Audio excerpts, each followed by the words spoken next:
Appreciation. That's all I need. Yes, guys, thank you. Like, subscribe, and share. Right, hit the subscribe button right here. Remember to check out this book. It's on Amazon.com. All right, you're welcome. Download.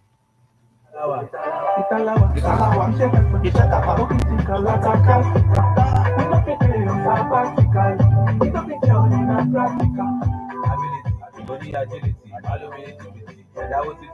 Only opportunity, body fella could see. You're one, Pachasila come, Baba 70.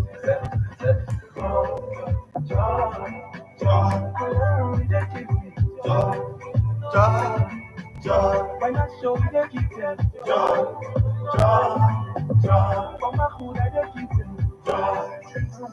Tighten your seatbelt as we take you on this smooth ride. Let's go!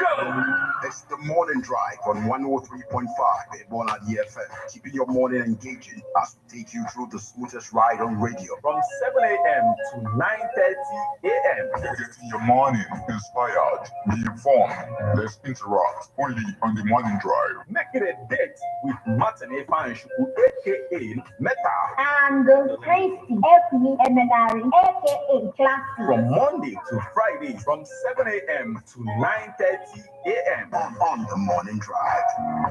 103.5 Ebola DFM.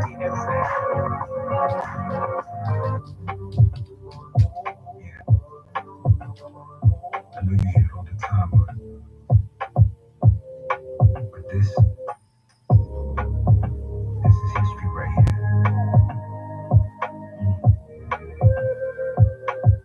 Yeah. Bigger you, I pray as I become bigger me. What's the limit, my G?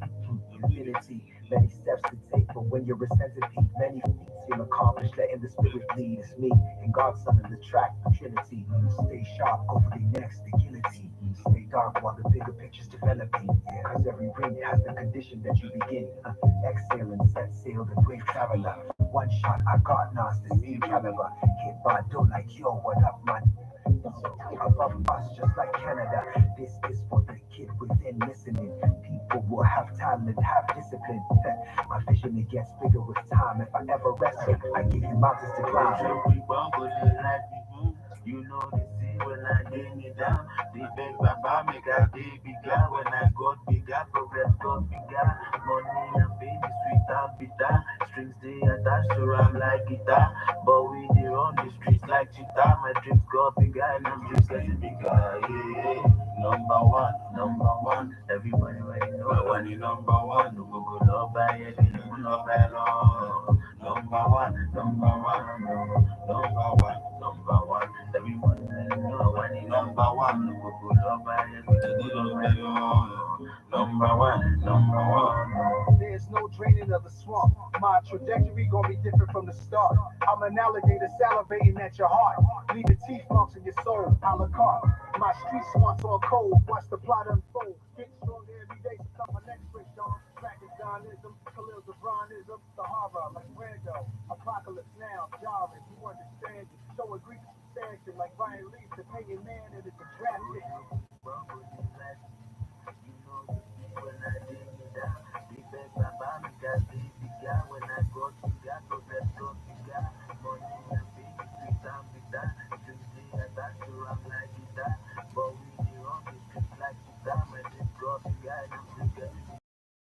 Number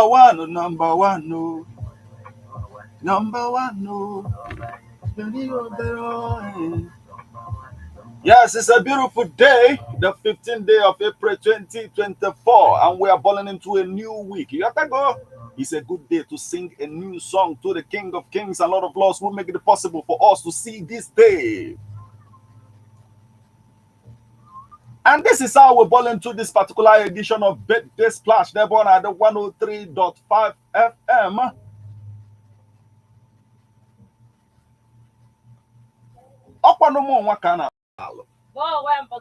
Yes, Kibilo, Ayegwigo, Kodizeko this morning will spot the imperialism, the Iberiberism. You know, imperialism before all the Iberiberism at the end of the day.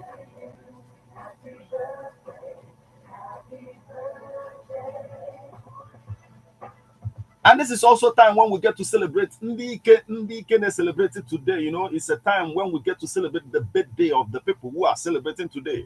So you know what to do. Even at this party right here is yours, right?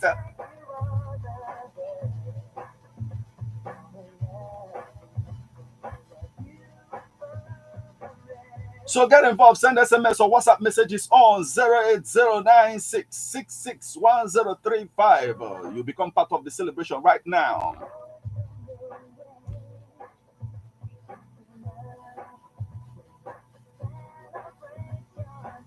Yahweh, King of Kings and Lord of Lords. Yotago Chukwu Kika Biama.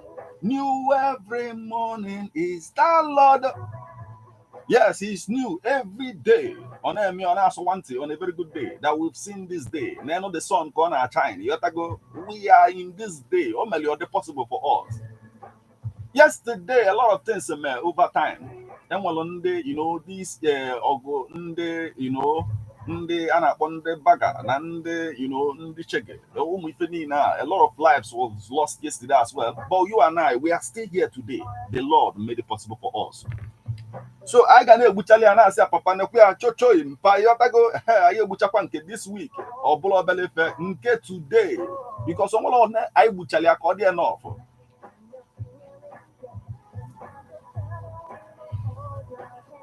So we must trust in the Lord forever, you know, for in Yahweh, the Lord is everlasting strength. Do you want everlasting strength? Trust in the King of Kings and Lord of Lords. I am Batago at this particular edition of Birthday Splash Nebon at the 103.5 FM, and it's about to unfold right about it.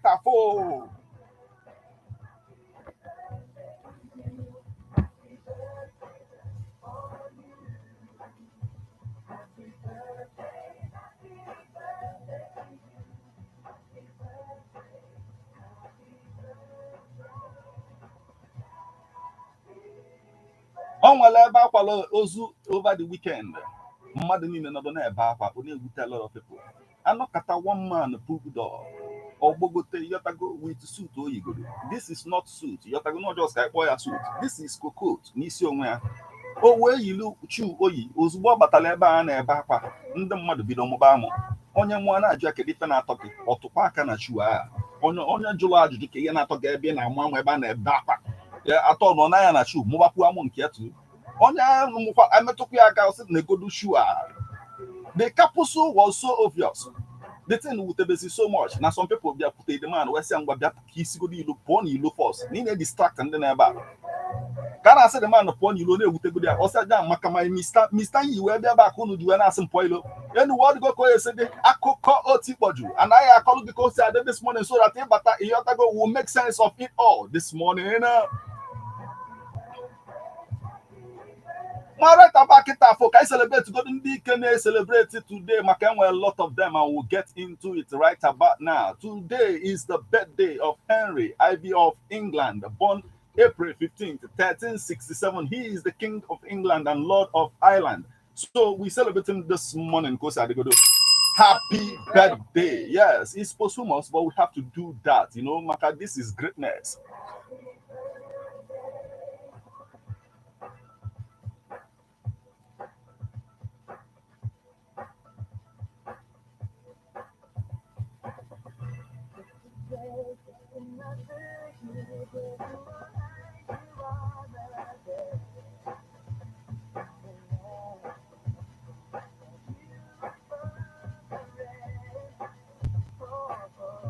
Yes, today is also the birthday of Elizabeth Montgomery, American actress, born April 15th, 1933 in Hollywood. I know again. Happy birthday. Yes, all the go I did this morning. Get involved. Let's celebrate you too. Yotago, it is celebration galore up in here. Can he celebrate or birthday or anniversary or chieftaincy title?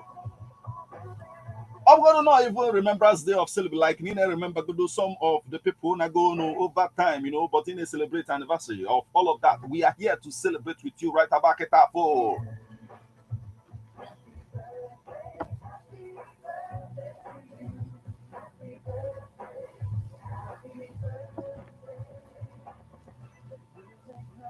You can also join us on Facebook as we are live at Ebona at the 103.5 FM. Drop your comment on the comment section Yotago of the video and you become part of the celebration right about Ketafu. Today is also the birthday of Linda Perry, born April 15, 1965 in Springfield. She is an American singer. And I see again, happy birthday. Yes, it is unfolding. Get involved. Let's celebrate you too this morning.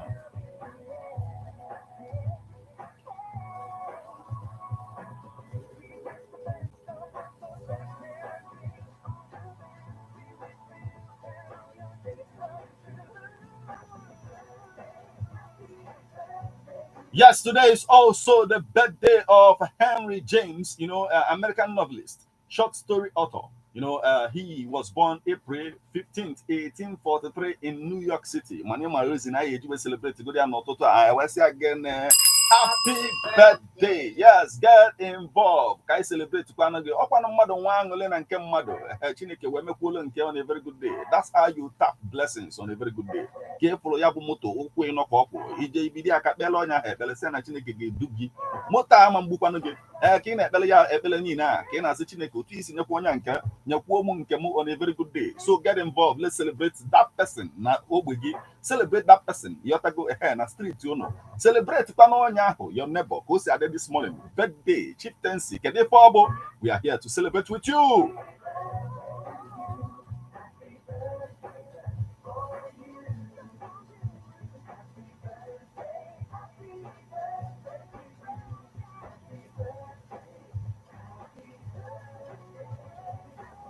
Today is also the birthday of Chris Stapleton. He is an American country music singer, songwriter, born April 15, 1978 in Lexington. So we say again, happy birthday. Yes, all the go there is some folding right about it.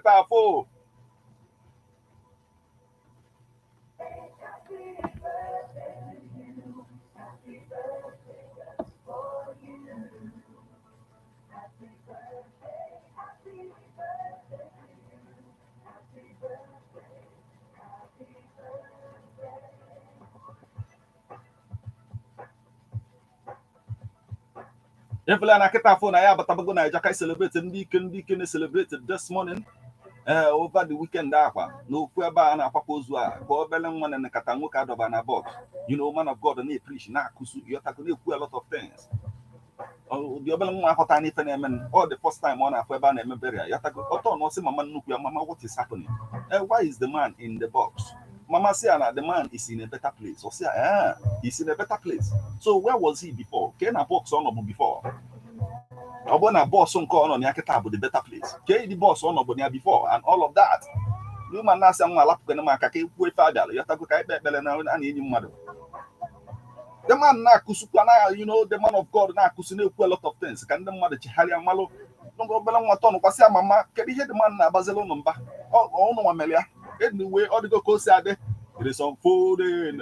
I have a tapana jacketa folk. I celebrated Deacon celebrated this morning as today is the birthday of Finidi George. Is born April 15th, 1971 in Port Harcourt. So I say again, happy birthday. Yes, all the go said get involved. I celebrate it this way.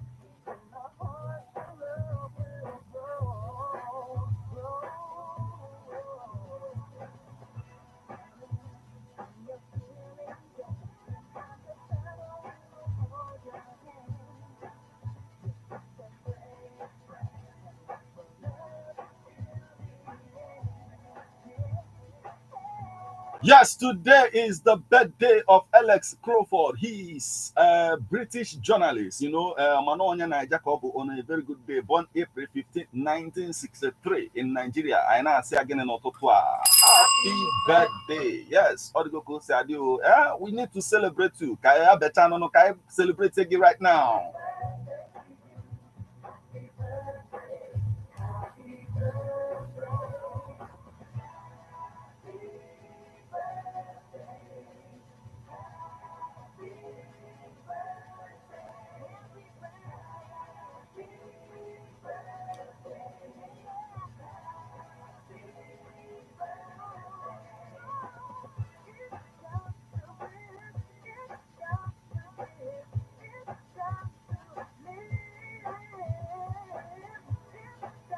Anyway, cause I want to message this in Ugochukwu from Obosi. Also, today is our first wedding anniversary. Please call Osun say or say tell her that I love her so much and she is the best thing that have happened to me. I will choose her over and over again as my wife. So I get celebrate I got try I connect I want also okay. Okay, let's see. All of a lot of things is unfolding right about now. I want quite hope we can say about our but we'll see what we can do about all of that.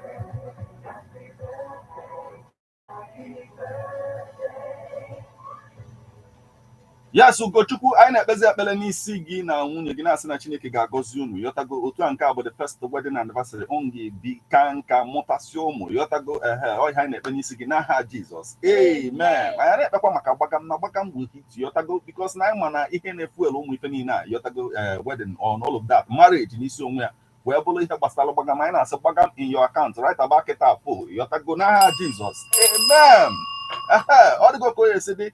Get involved. Let's celebrate you. Let's see if we can connect still.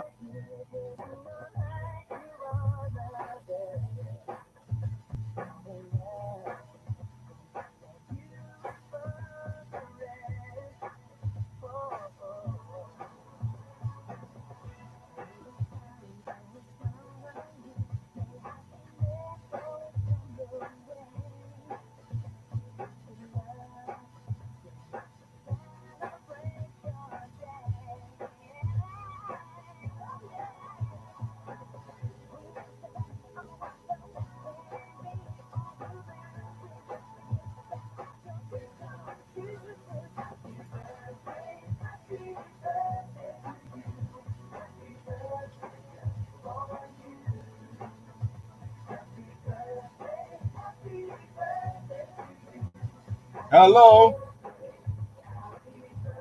Hello. Yes, good morning. We are on to Ebelochukwu, right? Yes. So today, all the very important in your life. I celebrate here with you. A celebration day in your life today. So one is Layozi. Seeing when no celebration in today, I should be celebrated. And non-born at the 103 of 5 FM. As I'm talking to you, you are on air. You have to go. So, because Kedita be fanaga on today. Kind of like I hota. Okay, I'm born each other like it all. Now, everywhere now, I back and go do on a very good day. But anyway, I need celebrating still. So, get one telling when you soon today.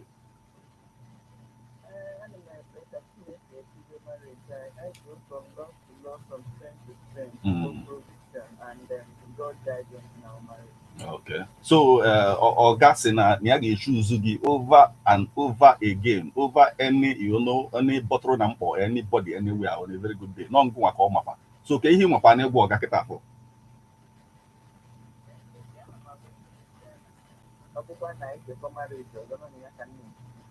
This is wonderful. Anyway, I na ekpebele n'isi gị na-asị na Chineke ga-edebe ụnụ ụnụ ga-amụ mụba yọtago then bikwa bite aka for ụmụ love forever. Yeah, this is happily ever after in Jesus name amen. Daalụ nwanne m nwaanyị ka ebe anyị amapụtazi ka anyị were ụwa mbọ na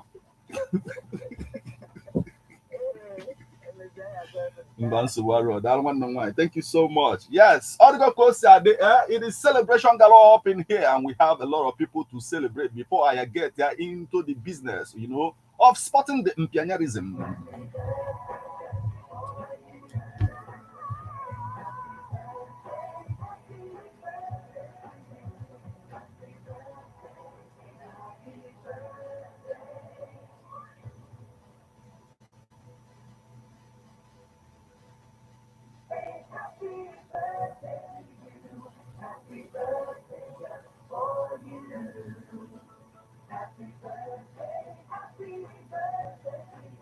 Yes, I want a message no total anaka Valentine and then from Mpo or say I thank awesome God for his wonderful deed upon Ebona and the family, which I'm one of them. He says, Meta, if you know how to handle the bell, deserve 5 seconds unstoppable. I don't left, okay.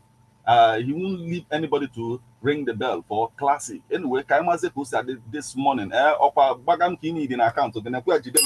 Thank you so much for joining us this morning. Akoko Oti Poju.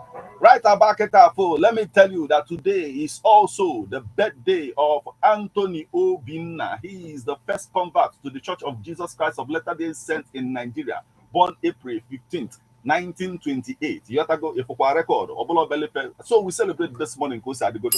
Happy birthday. Yes. Akoko Oti Boju. Get involved. Let's celebrate you this morning. Send SMS or WhatsApp messages on 08096661035.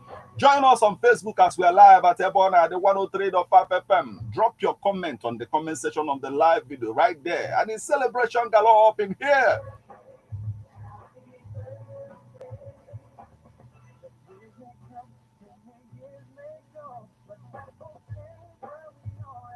Man, I write about Fundua. As we proceed to give you what you need, satisfaction, and get to go to Mbada guarantee. You have to go this Monday morning. Go on up, go on up, to get up.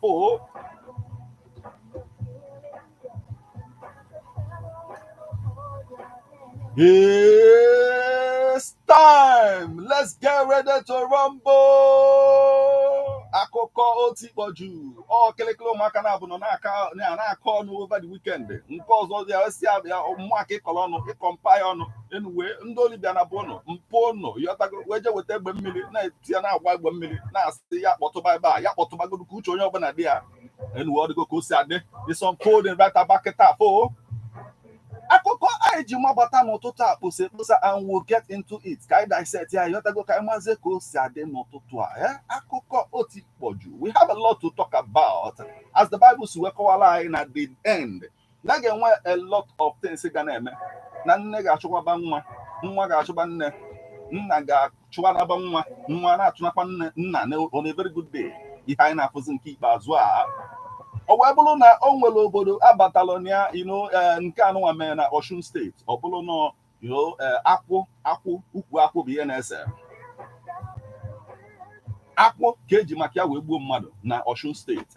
N'ihe a wee bụrụ nwa gburu nne just maka na a na-azọ akpụ on a very good day. In a tragic event that shocked the community of Kajula village in Akpomu, Osun State, a 63-year-old man named Lukman Adejuju has been accused of causing his mother's death following a dispute over the proceeds from their palm oil farm.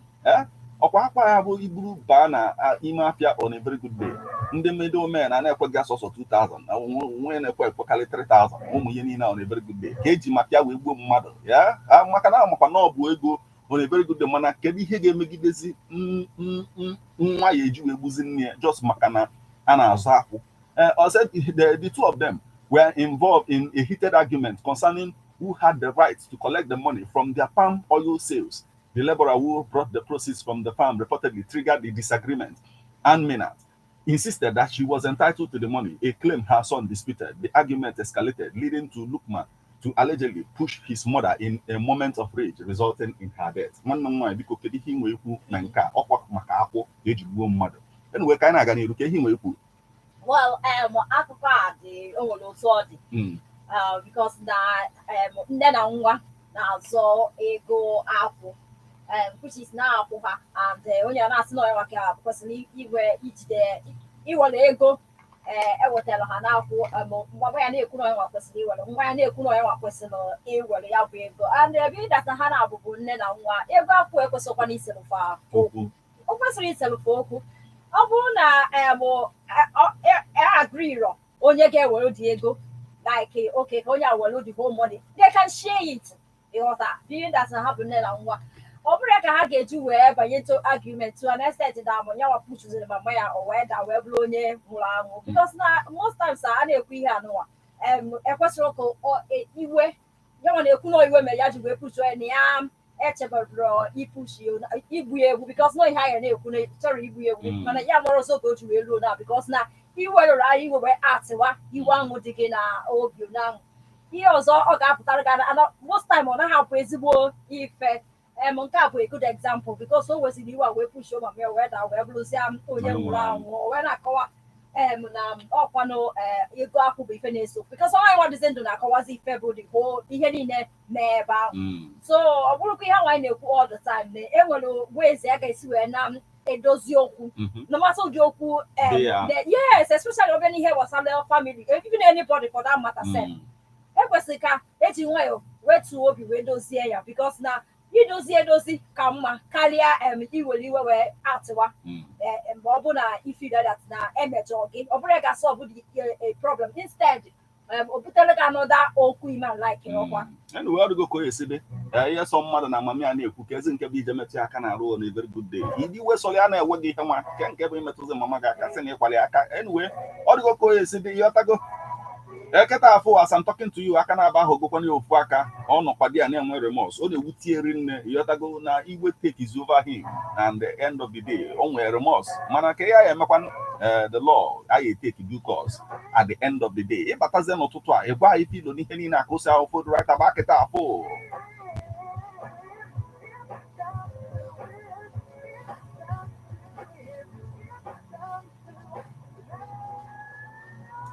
akụkọ ọzọ anyị ji wee mabata n'ụtụtụ a wee bụrụ akụkọ gbasara testimony onwe ndị ya bụfa bọta n'ụlọ ụka inye testimony ịbụ ndị ụka niile asị woo ke onye agakwa inye testimony for now maka one godo na ọ ga-eme dị akụkọ ọta ezigbote aka one yotago then onwe so many things ọ ga na-akọ na ya bụ akụkọ a lot of people a na-asị ihe ike ka nke a si dị possible a situation whereby na mmadụ bata n'ụlọ ụka tie praise the Lord and the father call up praise the Lord back fire in love gates give you pray now again a lot of people are there typically mkpu mana the thing bụ na ka ọ na-eti praise the Lord na onwe go pastor send the ọcha ji ejidego dị aka make sure na ihe ọ na-ekwu dị ya na ọnwa ife ọ na-ekwu make sure na ọ karịrị a minute and 30 seconds nya ọ karịkwa na bịa mic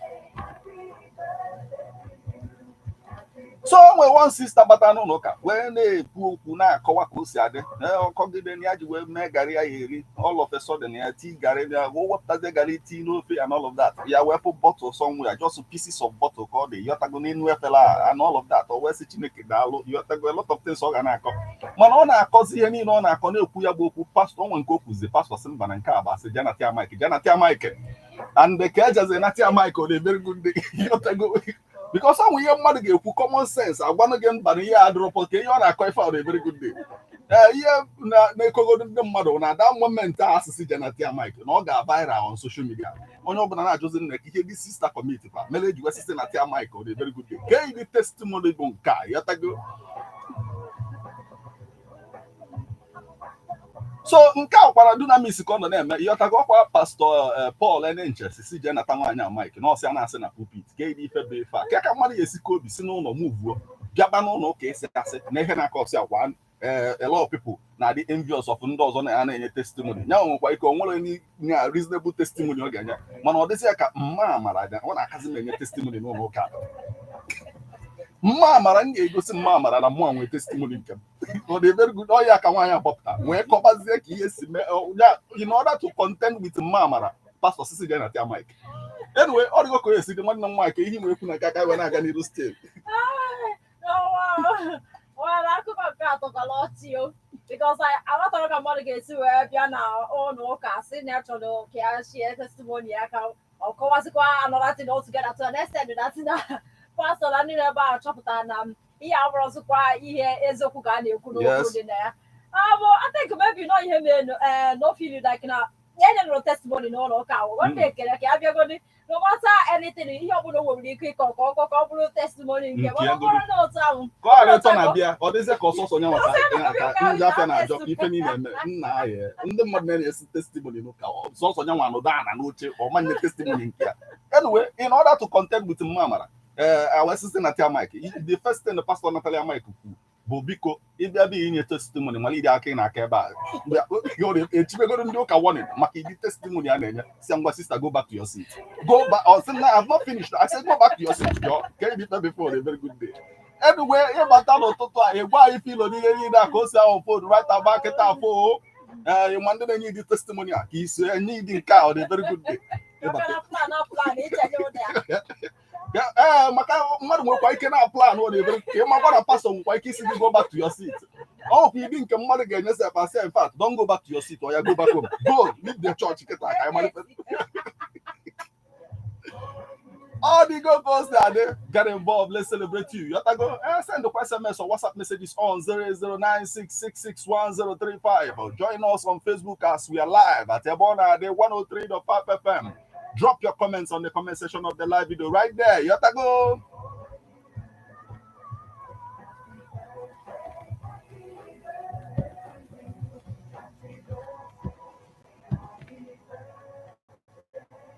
Yes, on the go, we are still spotting it. Imperialism no to agodo. Nka kita we bulu a serious-minded thing. I got mama on a very good day. Only make a statement, and that statement, bule zoku makepe call kuma kiyeni nesiaga. Yemani hoku bezoku. Hoku that 70% of Nigerian family businesses still die after the first generation. You have to go. Amamu no the dean of the Lagos Business School. He goes by the name Chris Obeshia. And if they call folk on a very good day, citing families like Kenneth Rishiku, citing a lot of families. If and we a lot of businesses back in the days in Messi so much that those days. Today I had had that active the way Osun did before. Some of them may food gully completely. You have to go. So if you Bezoku, and I just say if I get Maya before, Oboche stated that during his welcome address to a Lagos Business School Family Business Conference, which was held in Lagos. Now most of these businesses and family businesses, now most of them may food no okay. You compare with when you get to places like Europe and America and some other places. Now families and business go 100 and something years. When business go from generation to generation, those business now survive. In order to maintain these family businesses, can survive. Yes, because now in most times business establish with time.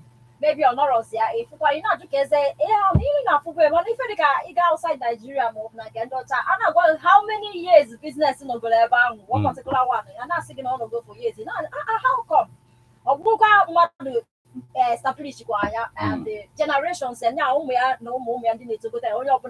Support where continue to contribute to when after the business now they successful. And I hand there over.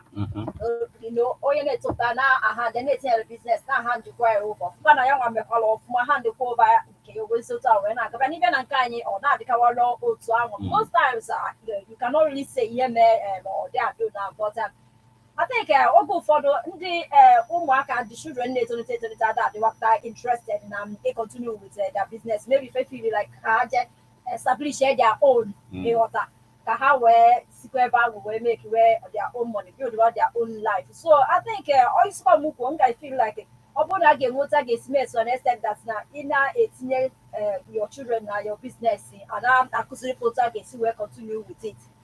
That way, work interest because most times enough for one now or follow self but into the business. Yes, for us, and they're like, okay, I have trained you, go and continue with your own life. This one, I'm going to see maybe no you for a boom may or feel that natural can have the over to them. But I did it 18 years in a way that now way can continue with business because now he established business if so it and what was that the person established and also so that when I got into waste if you don't want to see. So I put that game here in such a way. I got one way can I hand him over now or got him back. Anyway, the first thing is that I think one of the first things in our course would about the situation whereby now a lot of businesses or family businesses they're interested in training the apprentice and interested in training the one boy on a very good day than the more like training their own children because no the training where to do with the hard work or where to do with the business. Can well on a very good day. The training so come when you're a book crate and those you only penny now so the training. On a book crate on a PK go age where go your book crate age go and all of that on a very good day. Man a bomb boy na you have to go here. Macon or Gako, Monsieur. when they say contribute. The fact that families now all these businesses they down to earth, rather than by the time they are gone, boy na what do you call it now when it comes to like in the apprentice, we follow on a very good day. Then another person take over the business, they follow or so what do you expect? If again, yes, I have a lot of things to talk about, and when it comes to this, there are lots of factors and I contribute to it. Everybody gets to the family business. Man, the thing is the kind of when they train over drill all for any family. Or guy mala fatal, so look ya solo malomaka the alpha. Ke Alice, yes, and now pass go my for mama, so we're tired about for far hotter case, tired about for. Also, now the reason somebody like Bob Marley Jewel, Mwo Diego, Yotago, Osi Kingston, Obulo Mwea, Nabanime Village. Ka ha jekwa ebe ndị mmadụ na-akọ koko, ka ha jekwa ebe ndị mmadụ na-ata afọ, solufa sef, taa ya bụ afọ on a very good day. You see how they turned out today. You have Damian Marley, you have Stephen Marley, you have, all of them. Na-emekwa ọfụma n'isi onwe fa, na-pass ya on to the next generation. Even when you talk about somebody like Elijah Marley, like the generation of the grandchildren. So ịbata n'ụtụtụ anyị gwa anyị filo n'ihe niile aka ose ahụ fod right about kịta afọ classic ga-akọla anyị one ka anyị wee na-agakwa n'iru still classic ka ihe nwe kwuo. Okay, so aka anyị nwere ebe a wee bụrụ Tekno na Kiss Daniel na so ọ na-akọwa ọ na-appreciate Kiss Daniel otu o si wee egwu ahụ ha tiri Buga. yes. When I call that now, before ya aga official that the agreement like legal agreement hangway, not just kind of solely waiting the and he didn't expect anything for that matter. But to his greatest surprise, now Kiss Daniel sending 50% of ego niile making na ya bụ egwu even on got yourself for not you will give it only so much that get so surprised and I call that even though o kwesịrị ikwu but this ihe o metụrụ ya n'anya and we already decided I call them but na nekwa ife Kiss Daniel me and then ya na appreciate here for doing so. So that's the whole story. Anyway, the thing is Kiss Daniel in this contest hotel now abịa ebe a na-agba mbọ ebe a na-ata ahụhụ ka enweta ego na everybody ga-elute uru ọrụ because n'otu aka Chukwu si agọzikwa anyị mgbe ị dị na-anyị nke mmadụ Chineke na-afụkwu ịghọtago nwere ike onye ahụ afụlọ ka isi dị na-anyị ya mana Chineke fụ ka isi wee dị na-anyị ya enwekwa izi ike a na-abịakwazi ka enweta hit ọzọ bụrụ problem then Kiss Daniel since we from hit by hit a na-apụtakwa every day on a very good day ịghọtago iji gosi na anya nwegoro free spirit n'ife a na-eme and with that ọ ga na-enweta mmụọ mana mgbe anyị bịa bụrụ akachingom ova ife Chineke gọzikwalụ ndị mmadụ na on a very good day a na-ekwu ọsọ ya mba ego onekwanụ ime ego na-enwegokwana ego anyị generate tanye ya lapụ ndị alaba emegokwa ya alụ yotago mana generate ego but the thing is a good thing and it's something we all must learn from na elụsi ọlụ si kenye onye ọbụla ife onye lụta n'isi onwe ya enwekwa ihe na-esi ya mee Bible ji wee sị na onye ọbụla dị onye ọbụla nwere right to their wages that ụgwọ ha ya akwụ mmadụ Bible kwukwa gị dị na na mmadụ ụgwọ ọlụ ya o ka ọ ghara ịbụ inwetasị ya ifigizie na ihe dị na ya enwe punishment na-esosi all of those things and mgbe ị nyere onye ahụ nke dịkwara ya enwe blessings si ya enwe ịbata n'ụtụtụ anyị gba filo n'ihe niile akụsi ahụ food right about now classic. So aka anyị nwere ebe a wee bụrụ another man na-ekwu ihe love or find na TikTok melie so according to the story the man na-akọwa na ya na-achọ enyi nwaanyị achọ onye fụrụ enyi nwaanyị ya why because na enye nwaanyị mere ihe dịka isi ekwu last week few women osisi tifia kwa na ụmụ nwaanyị o nwere akọwa na ya meet this girl na TikTok ha wee nọ ebe ahụ wee na-akpa for good 6 months so after 6 months na ha wee decide ya na nke nwaanyị ga-abịa ka o visit ya bụ nwoke so o wee bịa and o kwesịrị ịnọ for 3 days before wee na so the next day the lady bịa na nke ya the man chọọ ịga ọrụ o wee si the man ya nye phone ya nyekwana ya phone ya wee gawa ọrụ by the time o ji wee nata ọrụ wee bụ that na the girl ewerugo ma phone ya o ma gas cylinder ahụ ma standing fan ahụ ma television ahụ everything dị welo eno value n'ụlọ ya na ọ zachakogo the whole house pack everything wee gbaa ọsọ with properties ya wee na-akọwa na Nwaanyị a mekwa ya ihe na-adịrọ mma, onye fụrụ ya ya na-achụ ya atụ nshọt, onye fụrụ ya gwụ ya na enyi jiri ka ejidetara ya. No, for on a very good day. I'm going to be Italian. And that did Italia on a very good day. The thing is that one but the man I'm adding on 70. Yeah. Malum wage with 1, 2, 3, we run at 70. KAG 70 alone on a very good day. Every Mugu one no stand by. Now wow, all the collect even Mugu 20 on a very good day. Anyway, all the course if we go near the acid with the phone in a jollo, it will phone on young mother, every in a jollo. Because if you are been a jollo in the first place, I'm not hot up among cow. Chopalia, on an actually now, wow, now one girl in assisted the boyfriends association on a very good day because even at the association in all, if a coin of my. Anyway, all the go yesterday, a button or toto, I wife, feel on Henny Nakosa on food right about now. There's 1 or 2 where's actually get key when we keep but a wife, feel on Henny now.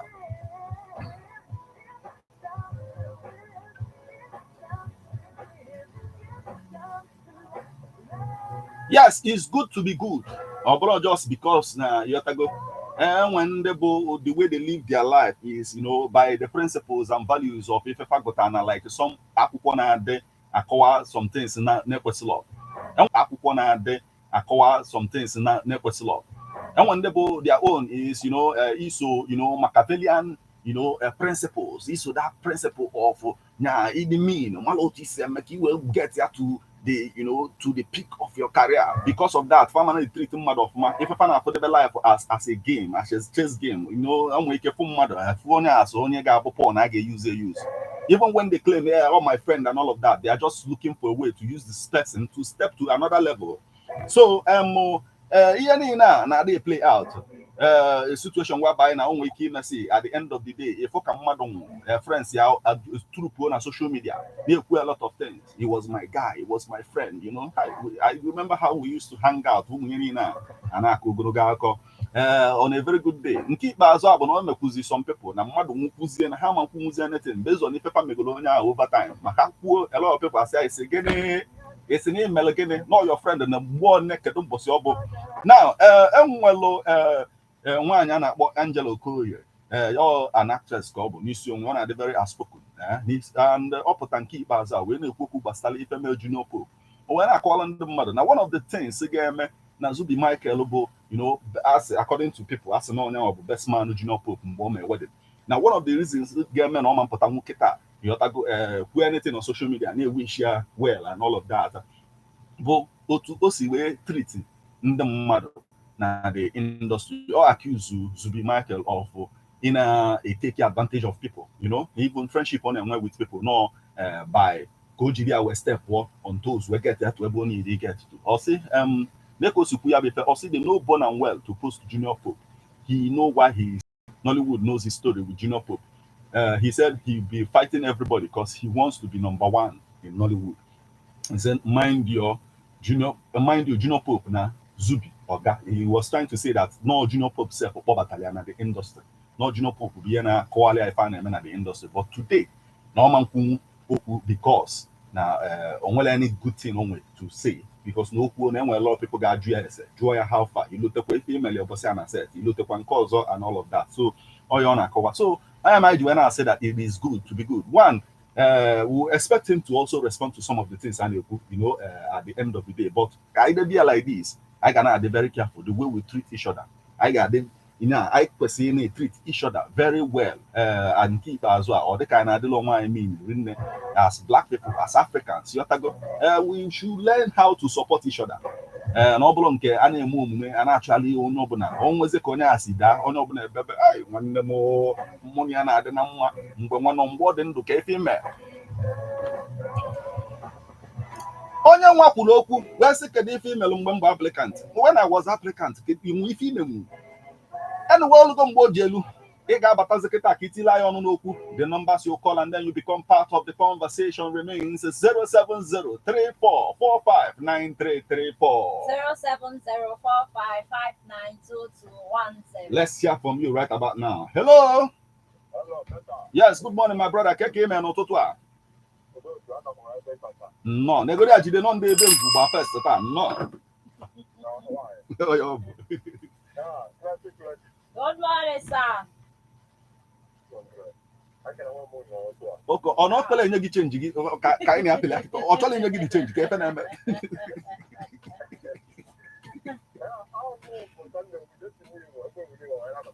gawa n'iru my brother oh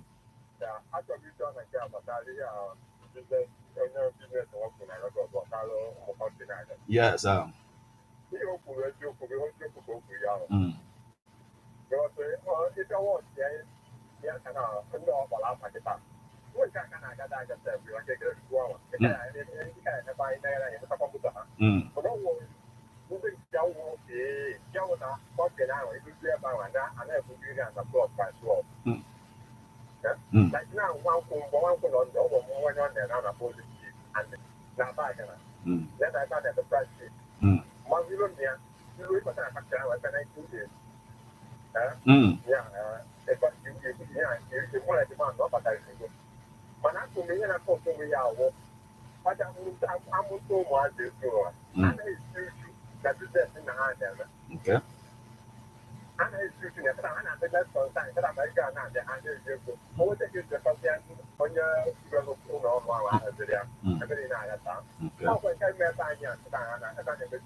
my fault my brother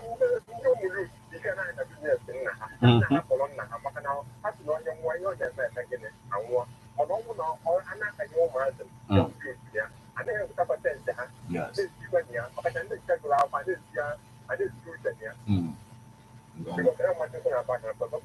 Hello, my brother. Thank you so much for joining us. Nsogbu adịrọ nwa dị ka anyị malụ anyị na-eme expect ndị future August mana anyị nwere message si n'aka ọzọ Francis Nnamani from Amagunze in Enugu State or say good morning metal and classic happy birthday to all those that are celebrating today wishing them huge success in life. Yes, what go say let's hear from you right about now. Hello. Hey my brother, good morning. We thank the Lord. Amen. Amen.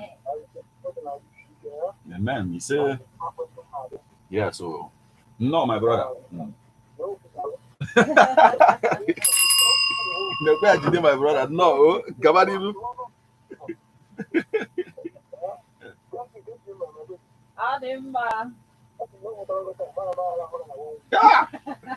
Africa now, my brother. You try to work oh. Classic na allow all bobo.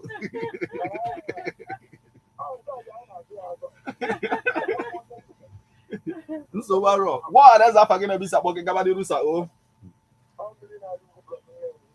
Gabani Rusa. Oh well, I'll go in future. Man, you come one boy, you never come one bomb. Man, Gabani my brother. Just till I don't know who. Till I don't know who.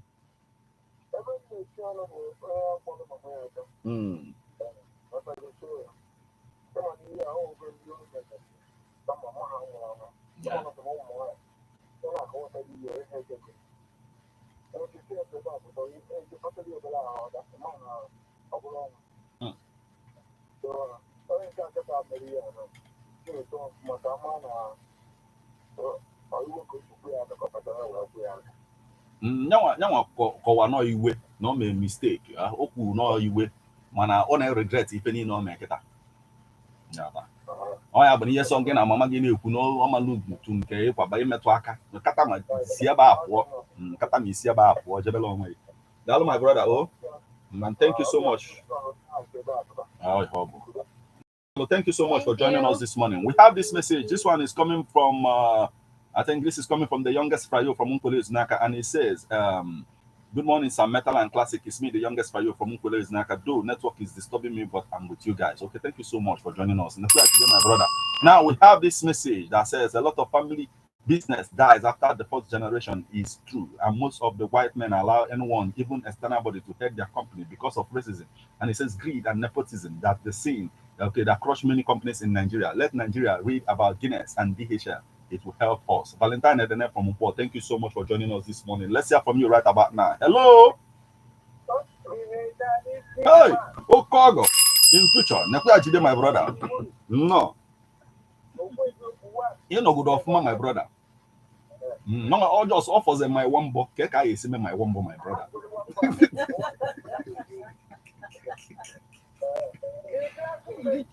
Oh, father, sir. I didn't ma. I didn't wear back.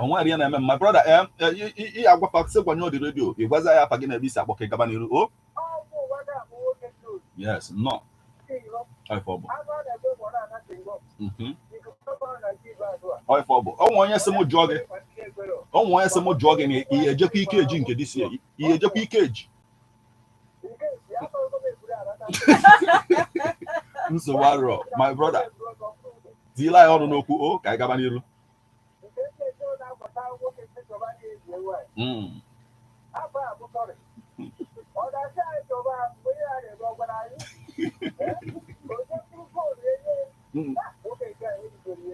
Hey, what believe?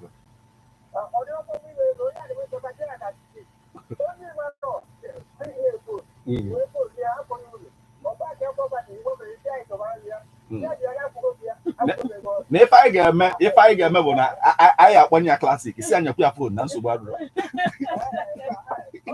What's the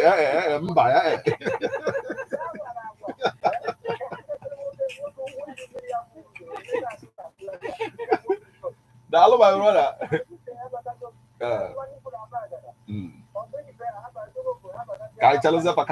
Oh, thank you so much for joining us this morning. Naka Valentine and I want to message and I say a person who killed his mother because of palm fruit deserve punishment without mercy, because that's not the first time to beat the mother for little argument like that. Valentine and the from Upo. Let's hear from you. Hello. Oi, welcome. Okay, one them money and I don't know. I have Picasso's. I see me here.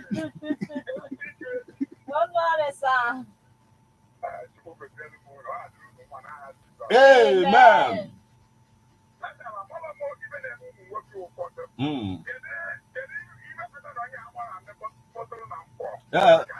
Jomoko, Guapa no Jomoko bata, and ebe Jomoko no toto aki wega. Oh, if obo na gani rusa.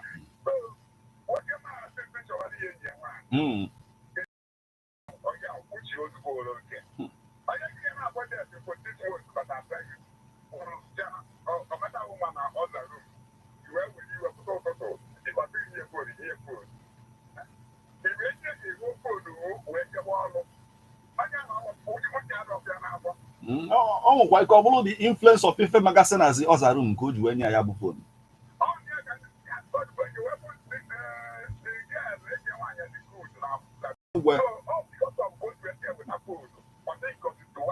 Well, when in the phone, MSC and Nankanya say I'm a very good door. Now, but yeah,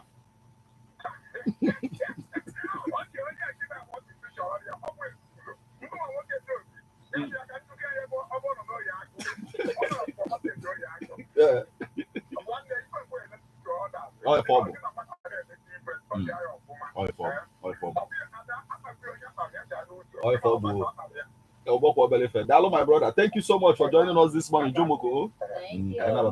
Yes, let's hear from you right now. Back at our folk. Hello. Hey, Negodia Jide. No. Udogbi be mo no. Keke me no toto. Good morning, sir. No. No, the polo deal. Okay. Gabani Ruo.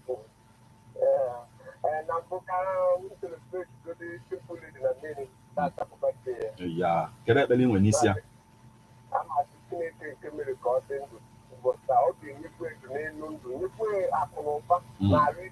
Yes. Hey, man. Nebagam jide, my brother. Gabani Ruo.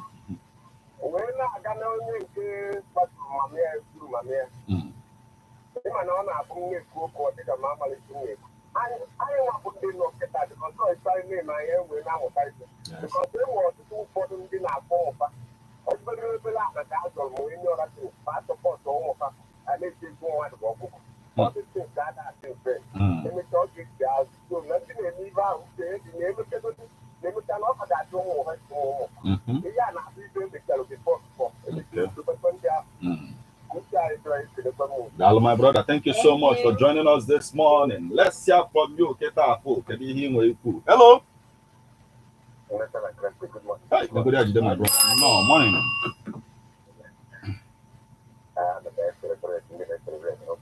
Yes. Amen. Gabani Rusa, oh?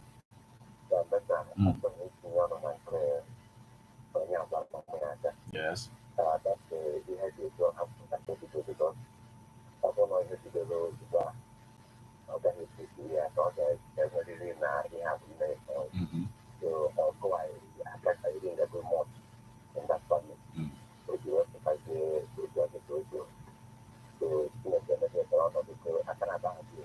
Yes.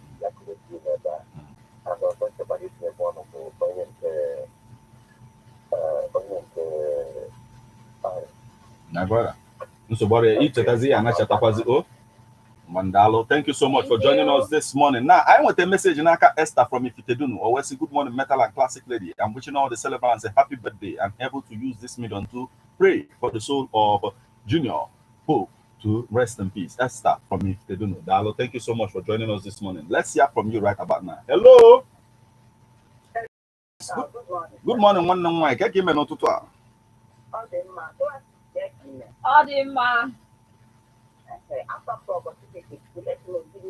Nobody had my sister. No, Cabani do. Thank you, sir. Now, don't let the negative I only let I can do that. I make I love that. Now, I am understanding you to the I am. I am a chef on a record and I had to. So, let's get a calculation and it's simple making a name. That I don't know every day. I'm not taking a calculation for very outdoor. Amen. So, when they on your possible account, you are still there. You should be so job on there. Yes. Because the young man here now, I'm about here. What I do? Or when you ever find out, before when we're out for a year, you just can't look at that well. Before you come out, when I just saw it for you. But not that you are about to be paid for the future. I have to do what you learn. Maro kwa mmadụ ọ ga-apụtazikwa adọkwa nsị ọ ga apụtazi n'ogbugo mmadụ. Yes.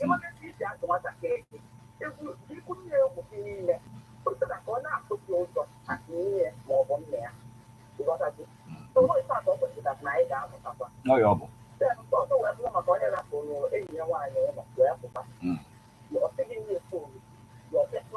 Well, I know. Because my dinner now before. They got the phone again. That was happy to go on. Then he went forward to what I said. If I said about like I told the answer I was to you. I now want to you to a supply. You like to get some of here. So we're going to send you now and the business. Now the 100 of food, how much back into it. Yes. Because about you get the bell on now. Oh my God, I'm talking about more than on now. Because if I want to money there, you have more need to take you. What money need to take you? Because I want money there, they never want to say, what you call it, where you on now. So, what you get to you are always good job. But never get there. Not get up people. But where the food, not a banana. Okay. So, no, I don't want to call. Dalo, my sister. Amen. Dalo nwanne man. Ị ga-elote na anyị na-ekwukwa maka testimony enye n'ụlọ ụka. Testimony mmadụ nyesi ya wee sị ngwa come and go and sit down my friend. Ka ịdị febe fa ị na-edisturb ụka niile. Let's hear from you. Kedu ihe ị nwee kwu n'ihe niile? Hello. Hello, good morning. Welcome back, my brother. I'm a nke testimony a ka iji maka ya wee bịa. No, gaba n'iru. Yes.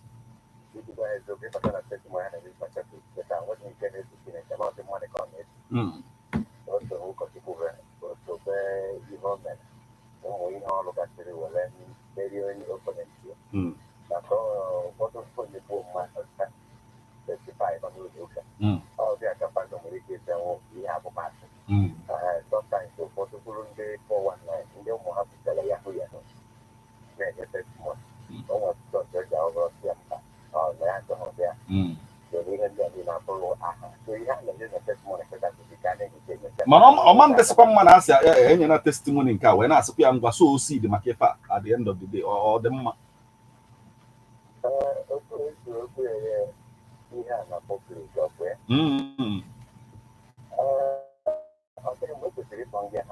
Okay.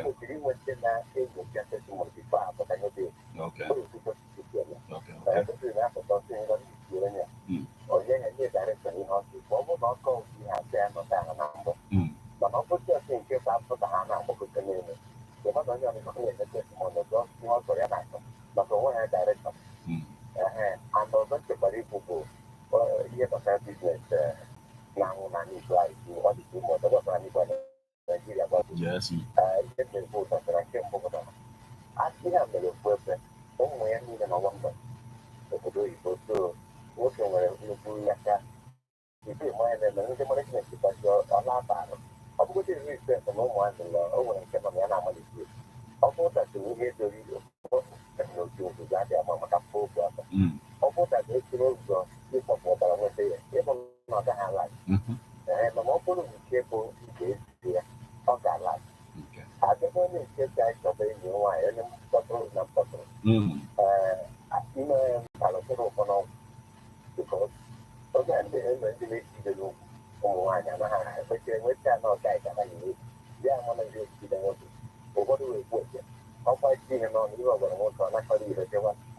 Nke ukwu a some people so no ifefa ji calculate na ha adeba ha ebu ego ibu no ihe ha ji calculate yotago na ọ bụ na the ten na agafezi ọma na nna ọ dị ka o bu ego kwa ibu ka o mebe exercise yotago.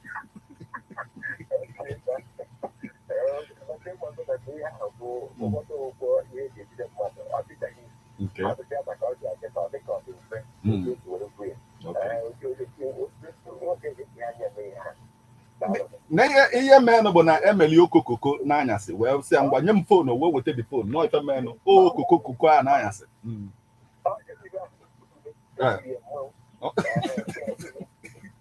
Dalosa, thank you so much for joining us this morning. Let's hear from you right about now. Can you hear me now? Hello. Yes, good morning, my brother. Where are you calling us from? Okay, please go on, sir.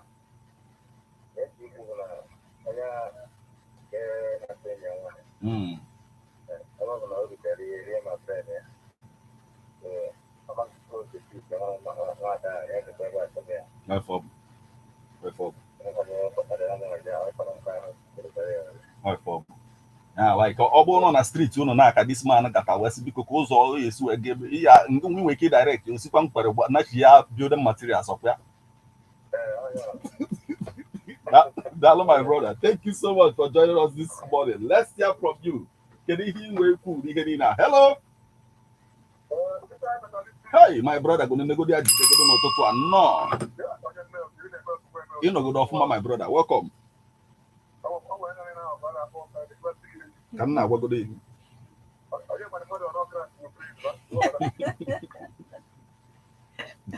No, one or another up again. This okay, Kabaniru.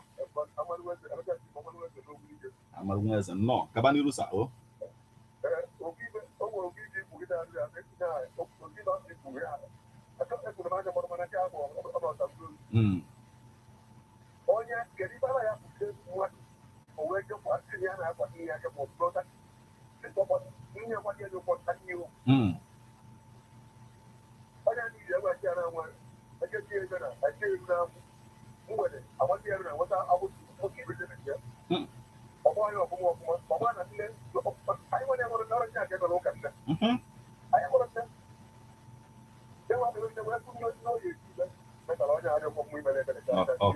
Okay. Hello, my brother. Oh. Anybody get treatment of my on the Brona Anambra, you have to go oh na Mbogo. So Ozabago Badelia ba oh to see my brother. One. Dalo, thank you so much for joining us this morning. Let's hear from you right about it. Hello. Hello. Oh, the network. Hello. Sorry. Let's hear from you right about now. Hello. Yes, my brother. Welcome back.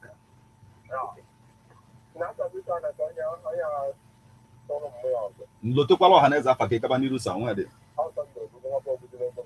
Oh, for Kabanirusa.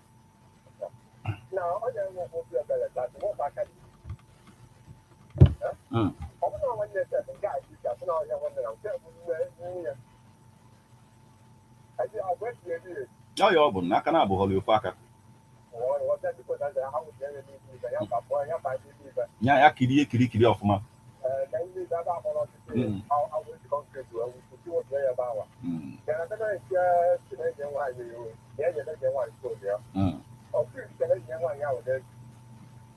Yeah, also na nyane na alobu na ha logo for 6 months. Oh, you kowa. Oh, nya wo no ma se boti la ro kita. Enwe ike ebe obi bu nwe ike obo no sport nke ọ na sport ku ebe o je ebe o ma mpozi.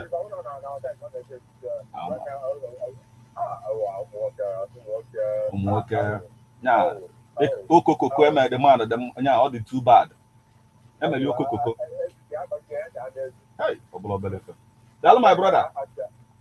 Dalo, thank you so much for joining us this morning. And we are getting to the spot where we begin to call it a day, but we can afford one more call before we call it a day today. The number 07034 459334. 07045592217. Let's hear from you now. Hello. Hey, Prophet in Casimio. Yeah, you think I make it out for no? Okay. Gabani Rusa. Oh.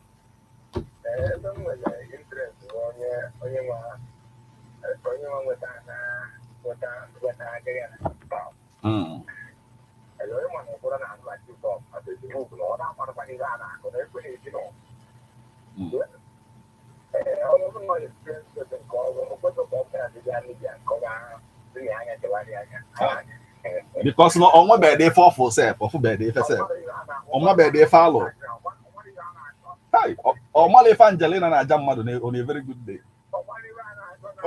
Maka often faithful na Lagos, Uchiadia.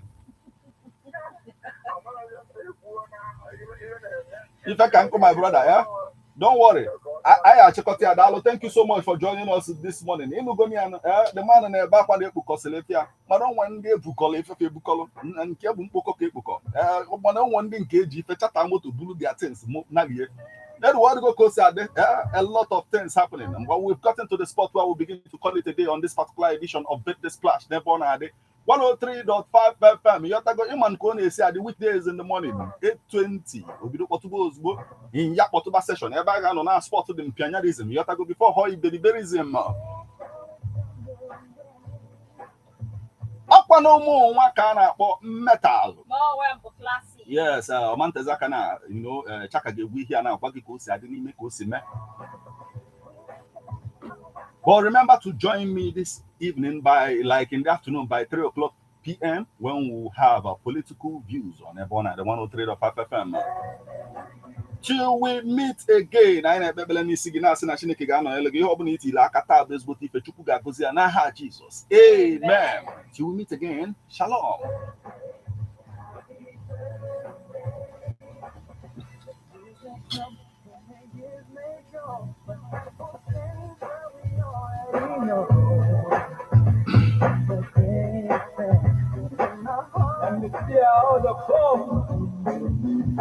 Let's get this money, y'all. For more 5 on NWA5.com. On the